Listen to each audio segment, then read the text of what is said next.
Yo guys, welcome back everyone to Black Cuan. Terima kasih telah mengupdate berita kripto dari channel ini. Teman-teman, nasib Bitcoin dan kripto ini memang tampak makin suram ya. Apabila kita melihat juga ini, orang-orang di Twitter itu pada komentar sekam, sekum, scam lah segala macam, bikin ketakutan di pasar ini. Mendingan dia teriak sekop gitu kan, ketimbang seperti itu. Ya mau bagaimana lagi ya, September ini memang sedih rasanya melihat pergerakan harga si Bitcoin. Kemudian sempat juga dia berada di 52.000, dan ketika kita record video kali ini berada di 54.000 harga si Bitcoin ini. Memang ini sedih teman-teman, akan tetapi di sini kita be strong dulu teman-teman. Ini bukan hopium dan juga bukan financial advice. Kenyataannya memang seperti itu bulan September itu.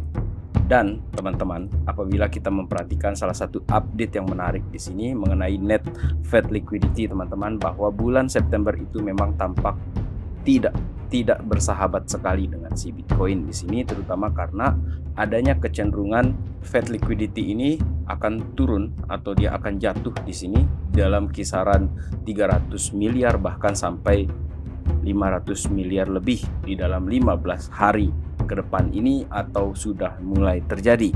Akan tetapi teman-teman, yang menariknya adalah dia percaya di sini bahwa kuartal keempat ini akan menjadi lebih positif ya untuk the Fed di sini teman-teman, si Thomas on market di sini.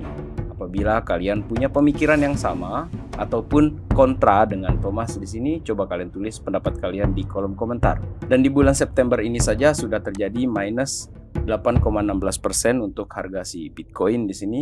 Kemudian teman-teman, apabila kita memperhatikan ke riwayat yang sebelumnya juga, ini sekedar mengingatkan bahwa setelah minus di September itu, comebacknya BTC di Oktober itu cukup besar teman-teman. Oleh karena itu kita pantas untuk menunggu seperti apa dia nutup bulan September ini, yang meskipun ini kita masih baru di tanggal 8 sekarang ini untuk bulan September teman-teman.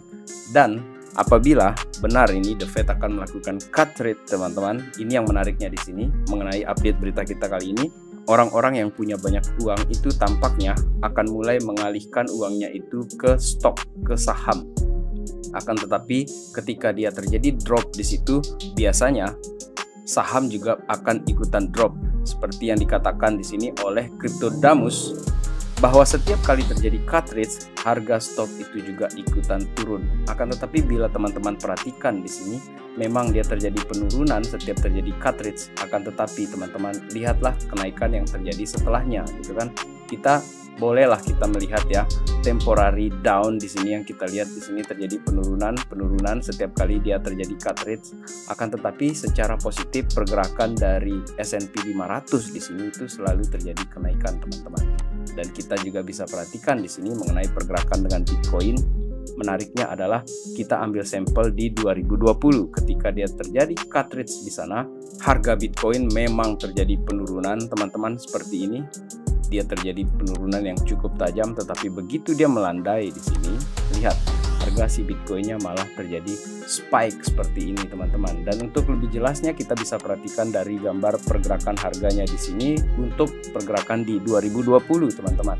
Di pergerakan 2020 ini memang terjadi penurunan untuk harga si Bitcoin di sini, terutama karena pada saat itu ada COVID kan teman-teman. Di sini dia terjadi penurunan. Lalu the Fed melakukan cut rate pada saat itu, dan ketika dia melandai seperti ini di sini teman-teman, harga Bitcoin spike seperti ini. Dan skenarionya sekarang ketika the Fed akan menurunkan suku bunganya dia nanti di sini teman-teman, kemudian dia melandai, kemungkinan besar Bitcoin juga akan ikut turun di sini sebentar. Akan tetapi memimik kejadian yang sebelumnya, itu terjadi kenaikan juga pada harga Bitcoin, tetapi tidak pada saat dia sudah melakukan cut rate yang cepat itu. Dia menunggu momen-momennya seperti itu. Jadi ada momen-momen sebentar untuk terjadi kenaikan teman-teman. Dan ini juga didukung ya sebuah analisa yang menarik dari Bitcoin Magazine di sini, bahwa Bitcoin ini akan terjadi rally di tengah pelemahan US dollar karena bunganya kurang gitu kan. Diekspektasikan juga di XY juga akan terjadi penurunan dan Bitcoin itu akan terjadi rally. Itu bayangannya teman-teman. Dan sementara kita memperhatikan ketakutan di pasar, ini banyak juga ya paus yang akhirnya masuk mengambil kesempatan ini untuk membeli Bitcoin atau melakukan akumulasi, dan akumulasi mereka ini cukup besar teman-teman. Apabila kita memperhatikan di sini dari CryptoQuant ya teman-teman, ini kita lihat ya apa yang dilakukan oleh para paus-paus di sini. Dan tidak kurang tidak lebih ya mengenai data tersebut seirama juga dengan ada ini Mr. 500 teman-teman. Dia menambahkan 2 kali 500 BTC setiap hari. Belinya ini setiap hari 500 gitu kan. Dia beli 500, dia beli lagi 500. Pokoknya dia pembeliannya tuh 500 saja dia belanja ini, sekali belanja tuh langsung beli 500 teman-teman. Dan 1000 Bitcoin itu setiap hari dia terjadi pembelian oleh si paus ini. Lalu hal yang menarik ya di tengah ketakutan kita, kenapa saya katakan bangunkan saya ketika September ini selesai. Teman-teman, Oktober itu diekspektasikan akan terjadi kenaikan.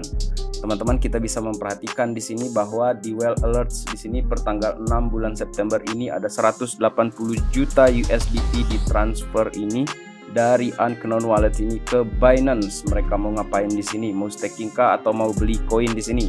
Itu sebuah pertanda ya menurut saya ke depan ini apa yang akan dilakukan oleh uang-uang besar ini di dalam pasar itu. Menurut saya mereka persiapan untuk membeli ataupun melakukan trading teman-teman. Itu menurut saya pribadi di sini. Kemudian BlackRock di sini juga menarik untuk kita bahas teman-teman, karena ternyata ETF-nya si BlackRock ini sudah di bawah ya. Jadi kalau misalnya rata-rata pembeliannya dia itu di atas 60-an dolar bahkan 65k di sini, ngapain BlackRock ini mau jual sekarang? Rugi, kliennya mereka juga rugi. Dan teman-teman, kita akan ada update ya mengenai si BlackRock ini video setelah ini teman-teman. Jadi pastikan kalian menekan tombol like di video kali ini, mensubscribe-nya dan tekan tombol loncengnya supaya kalian dapat notifikasi. Saya ingin bicara khusus ya tentang BlackRock dan siapa di belakangnya dia. Dan balik lagi bahwa BlackRock ini masih belum jual, itu pertanda bahwa para pemain besar ini memang akan mempertahankan harga si Bitcoin ini supaya tidak jatuh terlalu dalam teman-teman. Lalu apabila kita memperhatikan juga di sini sebuah pertanda yang menarik ya mengenai Fear and Greed Index yang pernah terjadi ketika harga Bitcoin ini terjadi turun dan orang-orang semakin ketakutan teman-teman. Kita bisa perhatikan di sini di tahun 2022 di bulan September juga itu terjadi Fear and Greed Index itu berada di level 25. Kemudian dia sempat naik Bitcoin ini setelah terjadi konsolidasi di sini. Harganya itu naik, kemudian dia terjadi penurunan. Fear and Greed Index itu turun sampai ke area 29 di sini teman-teman. Lalu sejak 2023 itu terjadi kenaikan pada harga si Bitcoin hingga puncaknya itu berada di Maret itu di area 81 untuk indeks greed pada harga si Bitcoin pada saat itu. Kemudian terjadi penurunan lagi di sini sampai dia di drag ini betul-betul kejam ini penurunannya sampai Fear and Greed Index itu berada di area 29 teman-teman. Dan sekarang ini kita sudah berada lagi di posisi yang cukup rendah ya, kemarin itu di 22. Dan memang yang menjadi pertanyaannya untuk bulan September ini sampai ke harga paling rendah itu di berapa sih di bulan September ini? Itulah pertanyaannya di bulan ini teman-teman. Oleh karena itu saya katakan bangunkan saya ketika September ends gitu kan. Itulah yang dapat saya sampaikan kepada kalian di sini. Kemudian sedikit kita update mengenai altcoins. Ada berita buruk sedikit di sini mengenai altcoins ya, Ethereum terutama di sini. Kalau kita memperhatikan dari riwayat yang pernah terjadi untuk time frame yang 1 minggu, terjadi breakdown di tahun 2016 sebelum akhirnya dia ketemu dengan bull run yang sebenarnya dan dia terjadi spike teman-teman. Dan di tahun 2019, 2020 hal yang sama juga terjadi di sini dengan kombinasi COVID segala macam pada saat itu. Dan dari pertengahan 2020 itulah si Ethereum ini terjadi kenaikan. Dan memang sekarang ini dibuat semacam ada ketakutan di sini karena patterns ini boleh jadi akan mengulang dan dia akan masuk lagi ke area hijau ini teman-teman untuk menemukan bottomnya.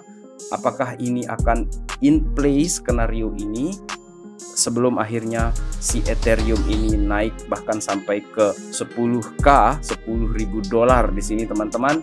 Let's see seperti apa skenario ini, akan tetapi ini bagian dari antisipasi kita. Dan yang terakhir di sini ada update mengenai Ripple co-founders di sini, Chris Larsen yang ternyata mengendorse atau mendukung Kamala Harris untuk menjadi Presiden Amerika Serikat.